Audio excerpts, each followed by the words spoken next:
Hello friends, welcome to study stage. तो आज के इस वीडियो में हम लोग लाभ और हानि यानी प्रॉफिट एंड लॉस के महत्वपूर्ण सूत्र को यहाँ पे देखने वाले हैं। यानी लाभ और हानि के इस महत्वपूर्ण इंपॉर्टेंट फॉर्मूला से आप जो है लाभ और हानि के जो भी प्रश्न आपके सामने आएंगे तो बहुत ही सिंपल तरीके से जो है बहुत ही आसान तरीके से इस फॉर्मूला की मदद से आप उस क्वेश्चन को सॉल्व कर पाएंगे। तो चलिए यहाँ पे हमने इंपॉर्टेंट कुछ फॉर्मूला लिया है लाभ और हानि से लेकर के, तो उनको देखते हैं।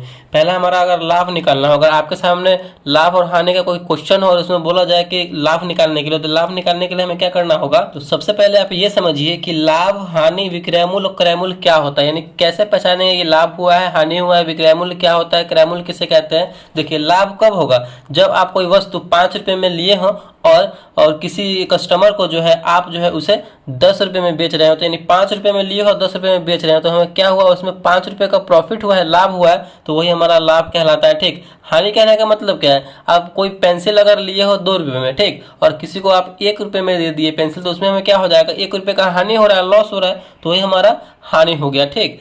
और विक्रय मूल्य किसे कहते हैं, विक्रय मूल्य मतलब आप कोई वस्तु बेच रहे हो तो उसे हम विक्रय मूल्य कहते हैं। और क्रयमूल्य किसे कहते हैं, आप कोई वस्तु खरीद रहे हैं तो उसे आप क्रयमूल्य कहेंगे। ठीक। तो ये आपको समझ में आ गया होगा। तो चलिए, लाभ इक्वल टू क्या होगा, लाभ निकालने के लिए हमेशा हमें क्या करना होगा,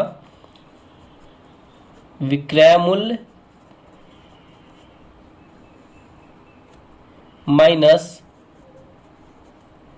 क्रय मूल्य। यानी लाभ निकालने के लिए हमेशा हमें विक्रय मूल्य में से क्रय मूल्य को घटाना होगा। यानी हमने जितना में वस्तु को खरीदा है और जितना में हम वस्तु को बेच रहे हैं उसको घटा देंगे तो हमारा यहाँ पे लाभ निकल के आ जाएगा। ठीक। हानि की बात करते हैं। हानि निकालने के लिए क्या करना होगा, तो हानि निकालने के लिए हमें करना होगा क्रय मूल्य, क्रय मूल्य में से हम क्या करेंगे, तो माइनस कर देंगे विक्रय मूल्य को। हानि निकालने के लिए हमें जितना भी वस्तु हमने खरीदा है उसमें से हम विक्रय मूल्य और जितना भी हमने बेचा है उसको घटा देंगे तो हमारा यहाँ पे हानि निकल के आ जाएगा क्रय मूल्य माइनस विक्रय मूल्य। ठीक। और यहाँ पे अगला है हमारा विक्रय मूल्य। तो विक्रय मूल्य निकालने के लिए हमें क्या करना होगा, लाभ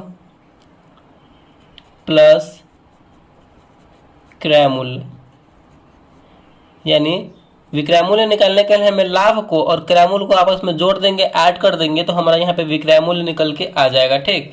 और यहाँ पे फिर है विक्रय मूल्य। इसे लाभ वाले केस में ऐसे करेंगे, और अगर विक्रय मूल्य में आपको हानि हो रही है तो हानि वाले केस में कैसे करेंगे, क्रय मूल्य माइनस हानि। ठीक। यानी हमें विक्रय मूल्य निकालने के लिए क्रय मूल्य माइनस हानि करना होगा हानि वाले केस में, तो ये ऐसे हम आराम से निकाल पाएंगे। अब हमारा है क्रय मूल्य। अगर हमें क्रय मूल्य निकालना हो तो क्या करेंगे, क्रय मूल्य निकालने के लिए फॉर्मूला है विक्रय मूल्य माइनस लाभ।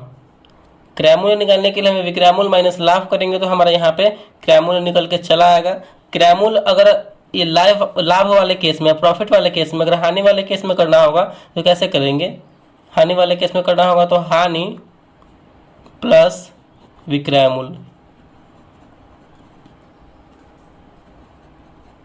लाभ हानि वाले केस में अगर करना होगा तो क्रय मूल्य निकालने के लिए तो हानि प्लस क्रय मूल्य कर देंगे तो हमारा यहाँ पे निकल के आ जाएगा क्रय मूल्य।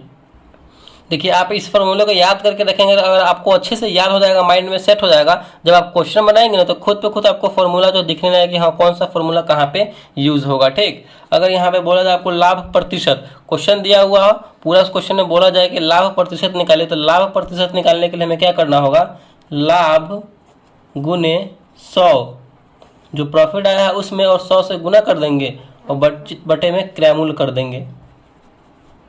ठीक। तो हमारे यहाँ पे लाभ प्रतिशत निकल के आ जाएगा। अगर हानि प्रतिशत बोला जाए तो हानि गुने 100, हानि गुने 100 बटे में क्रय मूल्य ही होगा, क्रय मूल्य। तो यहाँ पे लाभ प्रतिशत निकालने के लिए लाभ गुने 100 बटे क्रय मूल्य, हानि प्रतिशत निकालने के लिए हानि गुने 100 बटे क्रय मूल्य। तो इस प्रकार जो है लाभ और हानि के क्वेश्चंस को इस फॉर्मूले की मदद से आप सॉल्व कर पाएंगे बहुत ही सिंपल से तरीके से। आप इसको कहीं अच्छे तरीके से लिख लीजिए या फिर अपने माइंड में याद कर लीजिए। तो अगर वीडियो को अच्छा लगा, पसंद आया तो प्लीज़ वीडियो को लाइक कीजिएगा। चैनल पर नए हैं तो चैनल को सब्सक्राइब जरूर कीजिएगा। Thank you.